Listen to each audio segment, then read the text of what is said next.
Lights down low, the credits start to fade. Get ready for the cinematic parade. Got your hosts right here, yeah, Ned and Joe. We're gonna drag you to the movies. Welcome to Drag Me to the Movies podcast. My name is Joe. And I'm Ned. And in this episode, we're going to watch a new film called The Second Coming of John Cooper, which was directed by Kevin Kraft, which is from the fame of Mad Scientist Party Hour, which I've talked about before. Kevin Kraft is also the writer, and it stars Lane Compton, Trevor Goober, Lana Kahanchi, I'm going to get that wrong, Dustin Ybarra, Rob Corddry, Brian Posehn, Doug Benson, and a slew of others. So Ned, this was one that you and I both had not seen, but I had been kind of talking about on the podcast coming out at some point. I think his first came up a good half a year ago now, when I talked about podcasts that we listened to, and I talked about Mad Scientist Party Hour and how Kevin Kraft, one of the hosts, had written and directed his own film, and it kind of brought us to today. So yeah, why don't you kick us off? What did you think about the film The Second Coming of John Cooper? This is really hard for me. It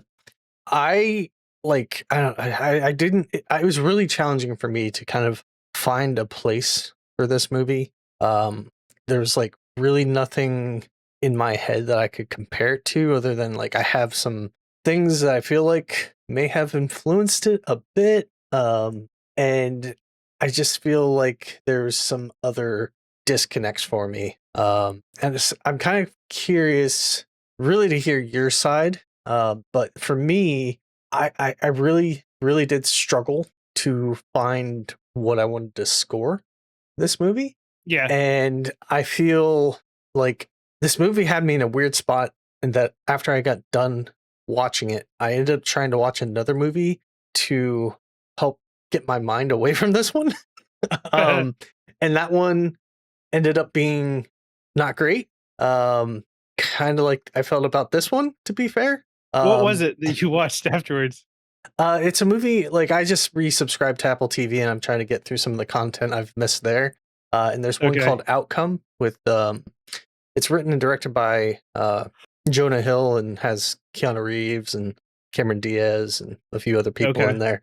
And that one, looking at what other people are saying about it and my thoughts, like it's not a good movie, but other people are really tearing into that movie.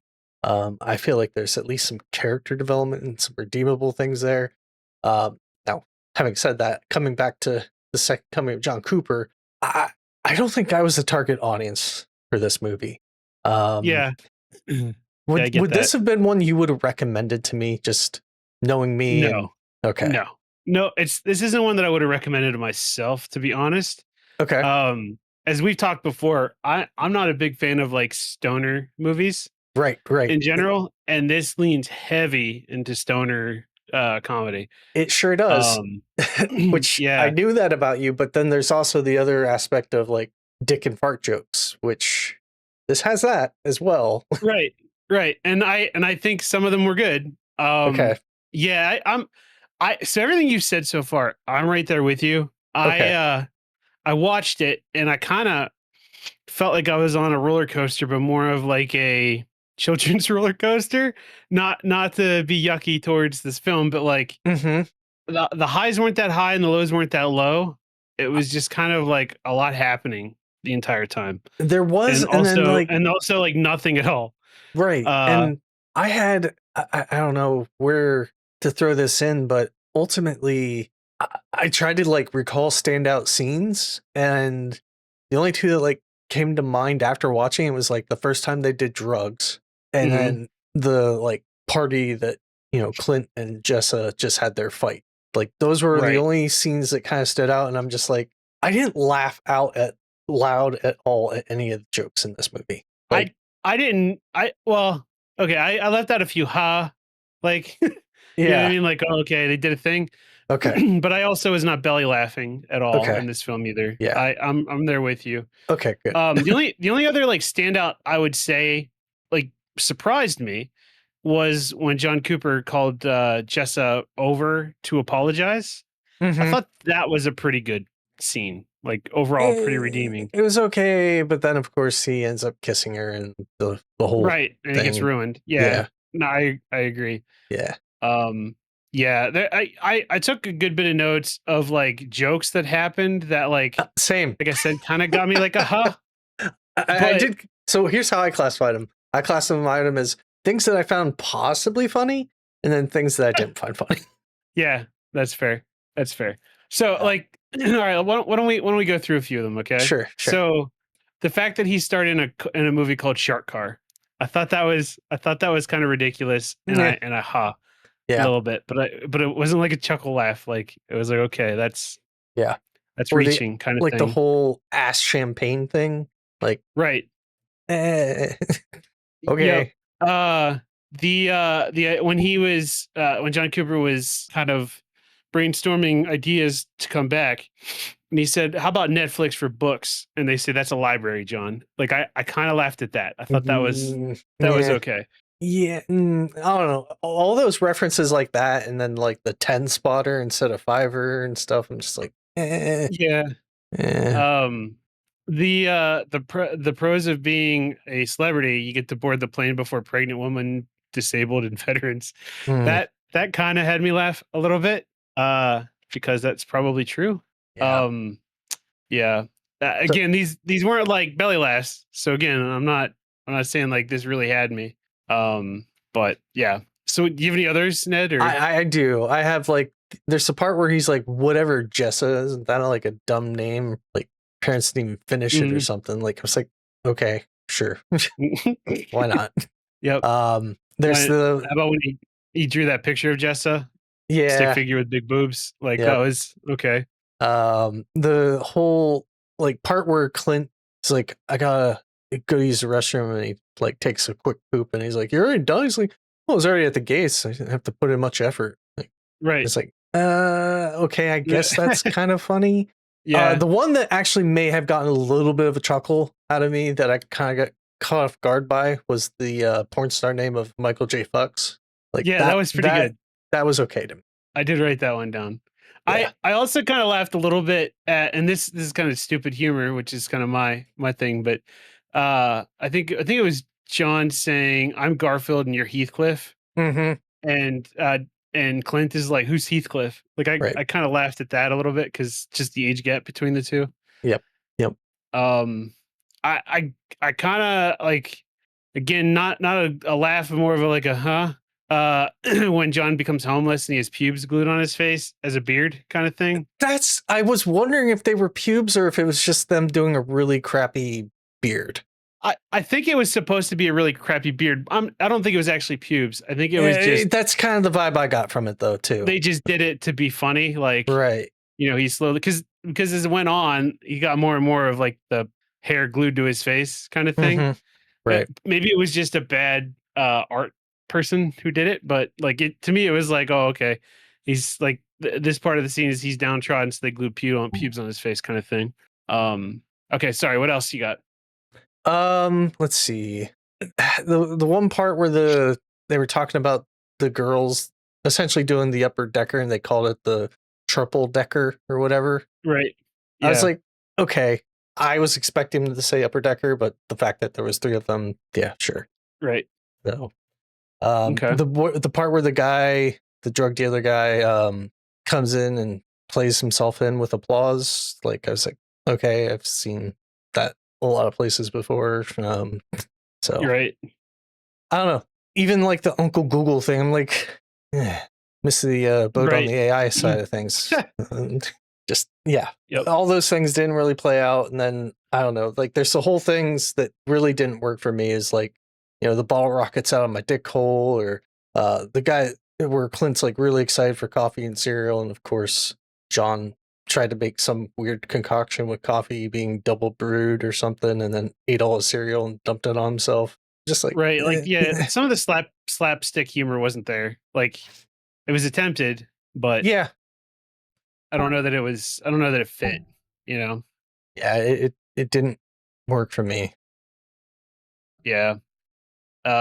there was a joke when he was homeless about the first person who gets $1 wins $1. That was that I Hmm. kind of laughed at that. Um, I don't know. Like I think beyond that, that was that was kind of it for me. Yeah, I don't think I Um, have anything really else that's notable. The I guess for me, there's also like the aspect of all the different gimmicks and things that he tried to kind of get famous again, between like, using lottery, trying to stream music, selling stuff on Fiverr, and all the money that he put into different things to try and do that. I'm just like, what is this guy doing? And then like one of the characters I absolutely didn't hate in this movie was Clint. And he kind of has the best story outline altogether. Um, yeah, Kind of weird that Jessa calls him out for like the whole fact that you're tolerating John just because you can potentially get some acting work out of it. Um, right, which did end up happening, and kind of also proved that John Cooper was not redeemable. right. So, Right. I was going to ask you how you felt about the ending. Because it really is not a. I mean, there is some success for John, right? He becomes uh like he's not on drugs anymore. He's sober. mhm. Uh, and he's still though mooching on somebody's couch, right? And he addresses that. Like how did you feel about that? I mean, for what this movie was, I was acceptant of it. And of course, he asked the married couple, "Can I watch you consummate?" Like, okay, yep, yep, that Well, he works. asked them earlier too. Did you? Yeah, yeah, yeah, yeah. Okay, because Jessa says sure. I think just to blow him off Hmm. earlier, and then yeah, um, yeah. So what do you think about the homeless guy that he was hanging out with?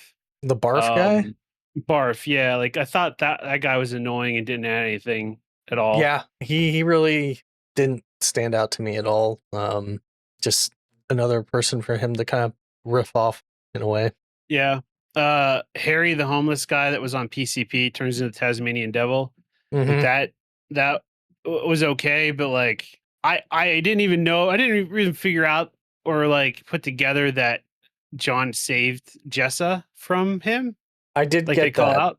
Yeah, Oh, you which is did pick that ultimately up? how Okay. that's how he got back into their good graces, essentially, and Right. back Yeah, I into figured the that out house. after they said it, but Right. like I didn't realize that that's what that interaction was because he was, Yeah. Harry was on him and then he's like, "Oh, Jessa?" And Yep. I didn't realize that was him saving the woman. Yep. Um, so yeah, I don't know. Like the podcast, what was it, Peanut and Walrus or whatever? Like Yeah. that didn't do a whole Yeah. lot to me. I think it could have. I think there was a good chance of it because like I feel like they were going for like hardcore like right wing biker guys Yeah. and him That's kind being of like, the vibe I got. you know Like what I the mean? manly, like, yeah. Yeah, and I feel like that could have been capitalized a little bit better.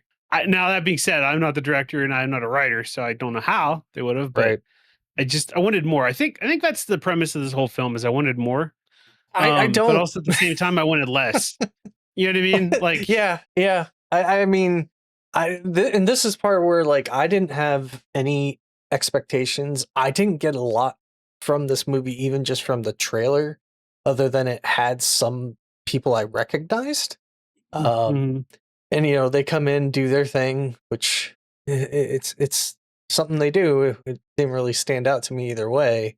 And like, this being shot in documentary style, it kind of had like the office vibe to me a little bit. right. And the whole fact that like he's the guy on the couch that is mooching off the other guy kind of reminded me of School of Rock a little bit, and how that Mhm, structure is set up. And then another aspect of Jack Black is the Tenacious D HBO series. Just kind of had a little bit of that vibe, except they're trying to do skits that don't work together and be together well, or even funny. Um, right. there's just not a lot here for me to connect to, um, or even just like shut my brain off and laugh. Like I'm questioning whether or not like being high would help with this. um, I think it might. I think it might because so the other thing like I've never really gone into with the Mad Scientist Party Hour is like there's a lot of drug culture in that podcast too, but okay. like it's not overwhelming, so that's how I can kind of stay with it. you know. Mhm. Like traditionally one of their hosts is high out of their mind the whole time. But like a lot of it, like I think I've told you, is juvenile humor that happens, but they also do movie reviews and Okay. play some fun games and stuff on there. So that's kind of the hook that gets me. And Okay. and honestly, like all the hosts too out there are likable, so it's good. And I think that this film really caters to their audience Mhm. specifically. And I think you're right. I think if you were high or a drug user, like a recreational drug user, you might find more out of this film than I did. And that's Yes, fine. surely Like me. Right. there's a place for it. Yeah, and that's the whole thing is like just even I was trying to get some additional outsider point of views because like as I finished this movie and not liking it, I felt like, am I wrong? Like, am I missing something? And I was really trying to Right. see like other people's reviews and thoughts, and it almost seemed like I hate to say it this way, but almost cult like with the reviews and how much they were praising this movie, and they're like giving it 5 out of 5s, and I'm just like, Yeah. So okay. yeah, they have the following that podcast has is very much like that. Like The they even Pumati, is call that what out it's called? the Puminati. Yeah. That's like Illuminati but Puminati, Yeah, yeah. yeah, yeah. Because like they've so when Kevin Kraft was out doing like the tours of like film festivals, Okay. he mentioned about how like the Puminati showed up and like the theaters were packed for like the festivals most Mm-hmm. times. And like I feel like that helped him in his cause in getting this film made Right. and you know all that stuff. Well, I shouldn't say made because I think he crowd funded a lot of this and everything. So like he not to downplay the work he put into this, but like the boost from the podcast's following helped get him to a Yeah. digital like supplier and get it produced and all that stuff.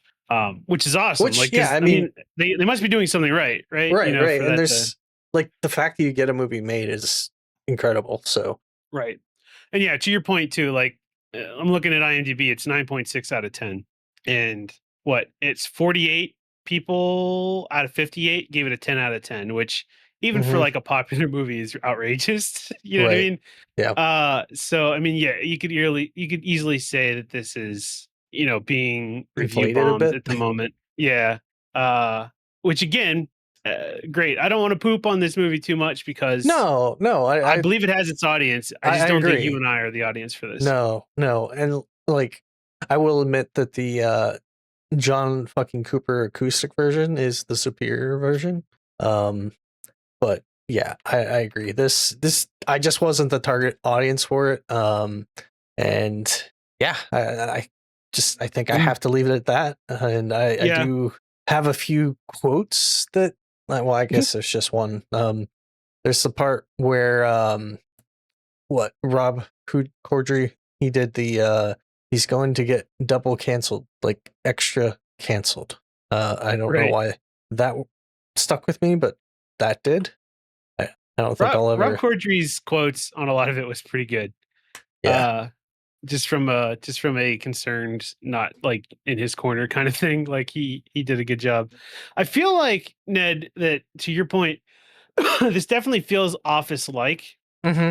in a way, and it almost I don't know. It almost to me feels like this could have been like a webisode type deal in the way it was handled. And Yeah. I think a lot of that is just because this is a first time director writer, you know. Mm-hmm. Um, I'm curious to see if another movie comes out, what it's like. Like I'm not writing Kevin Kraft off at all on this, and in fact, like I'm also interested to see if like Trevor Goober does any other acting because I thought he was pretty good in this as Clint. You Yeah, I know, agree.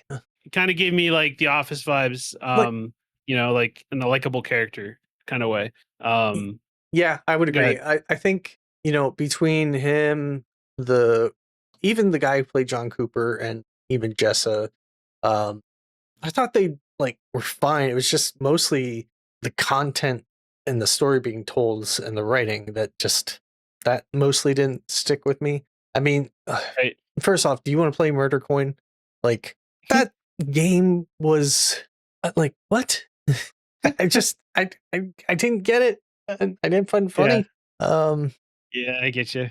and then I'm actually curious, how did you go about watching this? So it was on Amazon Prime. Did you rent it, Yeah, buy it?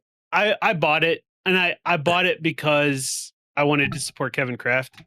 I did too. So Well, I okay, didn't necessarily want to support him because I'm not really familiar with him beyond this. right. But I bought it because it's like what $3 more or something like that to own it. And I was like, Yeah, it was pretty cheap. I think I bought mine on YouTube, and I think it was like $7.99 or eight right. ninety nine for the movie. It wasn't much. Hmm. Okay. So all right. Well, I don't think we need to do this much more unless you had anything else you wanted to add.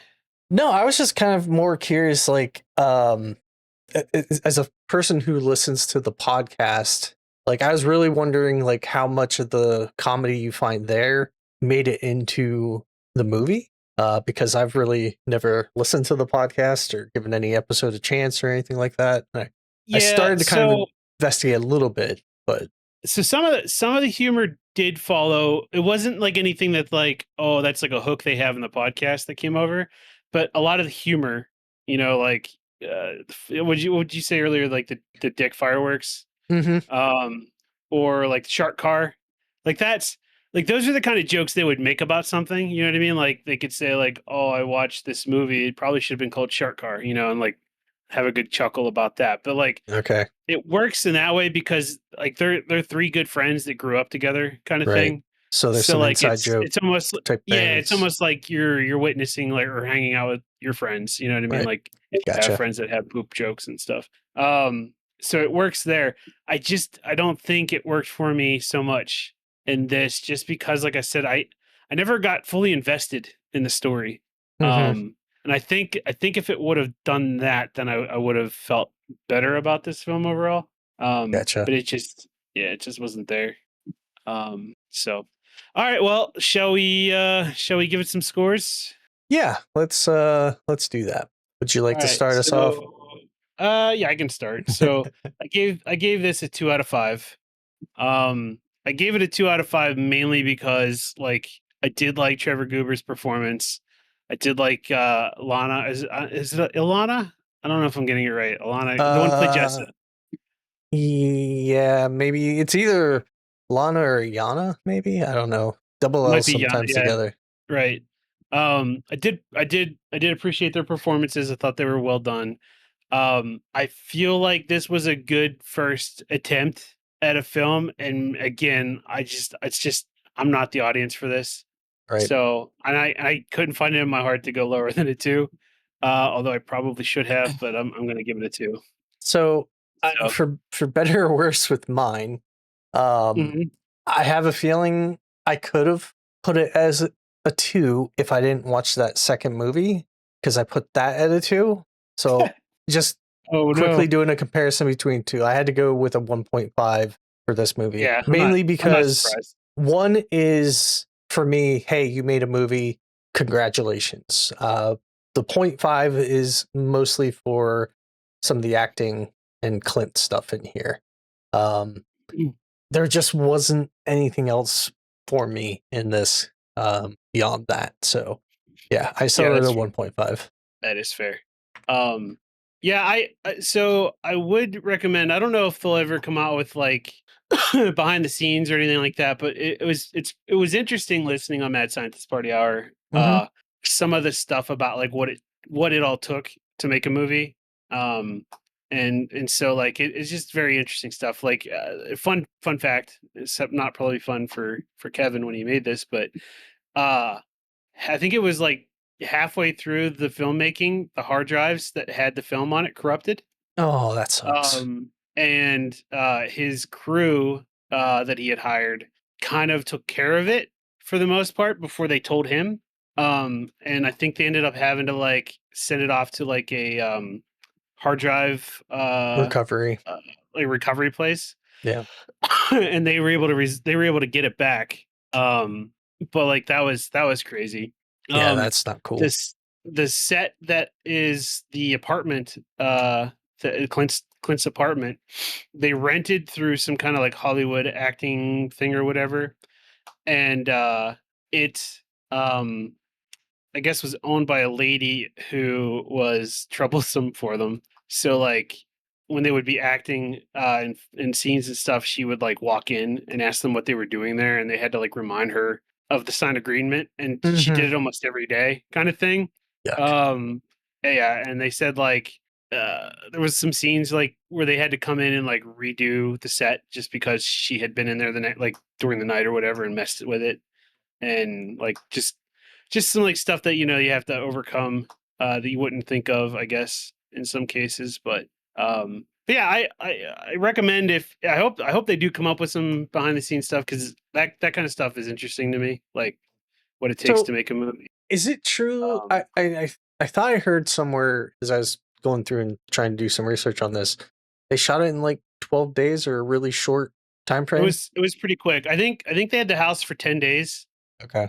And then yeah, then they had to do some other stuff pretty quick after. So it was a quick turnaround. Um, I think they had to do some reshoots for things. I want to say, and again, this is secondhand knowledge, so I don't remember exactly, but I think all of the celebrity interview stuff, like with Brian Posehn and Rob Corddry and Doug Benson, they Hmm. recorded and sent in, kind of things. Okay. Yeah, Like that would make I don't think sense. they actually went, or he shipped them the camera and they recorded it at their homes or whatever. Right. Because I remember when this first came out, or when he first started, he had said like he had sent a bunch of emails out to all these celebrities that he had known and met. Because a thing about Kevin Kraft, he used to be on the Jason Ellis show. I don't know if you know Jason Ellis or heard of him, but he was like a Name doesn't ring a bell, but Sirius if I satellite saw him, maybe. radio talk show. Yeah. Okay. But yeah, he was on there, and then he was on some other like talk show like stuff behind the scenes. So he got to meet a lot of celebrities through his life. Okay. Nice. And so he was able to kind of phone in some favors, I guess, or whatever for this. But yeah, it sounds like he has some other scripts in his backlog that he wants to try to come out with, and I'm curious to see how they play out. And I hope this is at least semi successful for him to keep that fire lit for him. Yeah, I mean, But honestly, like, I think I'd like to see something a little different next time. yeah. I mean, I still encourage him to keep trying, and hopefully, I'm not the target audience. Maybe, maybe I wouldn't be for the next one, but I'm not afraid to watch it and give it a chance at least. Right. One one thing too, because I saw in some reviews this gets compared to other like small time movies that have been going on lately, like Okay, Iron Obsession Lung and and Backrooms. Obsession and Backrooms, right? Yeah. Those were all like influencer based Yep. movies and stuff like that, and how like they've been scoring pretty high on their own. Hmm. Um, like I feel like it's a little unfair in this case, just because a lot of those influencers had a huge budget. I don't know what the budget is for this or was for this, but it didn't sound like on the podcast like he had a giant budget to work with. And in some cases, that's could play into it as well. Yeah, Although I mean, it the stories depends. for a lot of those Yeah, other ones too, I hear are really good. So the stories um, are good. They're well executed. They had smaller budgets, obviously, compared to a lot of other movies. And it's also like I think very challenging for comedies, like horror. Like there's a few things with horror and comedy that they're similar with timing of things and having things kind of play off each other nicely. But I do feel like I would say pulling off a comedy, and especially this type of comedy where you're trying to do a lot of jokes and things that land, that I feel is a little more challenging. Like with a horror movie, it's kind of, there's certain tools already kind of easily made available to create tension and do things like that. And I feel like you can kind of almost cookie cutter some of them to an extent. Now, obviously, there's always some originality and stuff worked into it and some unique premises, but I feel like they built off what is there before. And with comedies, you can do that a little bit, but not nearly as much. And I feel like if you just have jokes that don't land with the majority, that's where it's going to be challenging. Like, look at something like the Naked Gun remake. I really enjoyed that one. I feel like I think I gave it a 2.5 or 3, maybe even 3.5 score wise. So it's still kind of sitting in the middle area, but that did have some jokes that didn't land. Right. it just had enough of a mix that some of them did, and kind of brought the score up for me a bit. Right. Yep. Yeah, and I think there's also right now. I think it's having a comeback, but like R-rated comedies kind of like Yes. took a stinker for a while, right? It's And been challenging with cancel culture and stuff, which this movie obviously tries to, I think, target in a flirts way. with. Right. Yeah. So. Yep. Yeah. It's a little bit of what can you get away with in here. Yeah, and funny So. enough, that Outcome movie also kind of dealt with that a little bit. So. Yeah. Interesting. Yeah. Okay. It was an interesting evening for me when I watched these two movies. Yeah, that's fair. That's fair. Man. Well, so I guess to our viewers and listeners, have you watched it? Have you watched The Second Coming of John Cooper? If you have, what are your thoughts on it? Are we being too harsh? Or do you agree that we're not the target audience for this? Were you in the target audience? Just let us know. You can let us know on our socials. We're on Threads and Facebook at To The Movies Pod, and we're on YouTube at The Movies Pod. Did I get it right, Ned? Correct. You did. You did. Did it. I'm a big boy. Hooray. All right. So how about we talk recommendations quick? For I next have podcast. Yes. 2 movies for you to choose from: Unforgiven or Okay. High Fidelity. We can either continue down the comedy path, or we can go with a Western. Oh, I didn't realize High Fidelity is a Western. No. That's the comedy. Oh, sir. Okay. Let's do High Fidelity. Honestly, better joke that was. Thank you. Don't worry, I'm not writing a movie. All right, yeah, let's do High Fidelity. Okay, let's do High Fidelity then. All right. Well, also that's don't forget, up, we're I on. believe, right? Oh yeah. No, we gotta mention the Film Jokers. Give him the 1 2. Give him the 1 2. Film Bang, bang. Jokers is where we're actually writing reviews and other things movie related. You got John Kimball, aka Joe, myself, Yep. Ned, and Warlock of Wi-Fi. So check that out at filmjokers.com. All right. Anything else? You wanna? Nope. You wanna plug? I'm done. Awesome. All right. On that note, thanks for hanging out with us. Bye bye. Yeah, thanks. Bye-bye.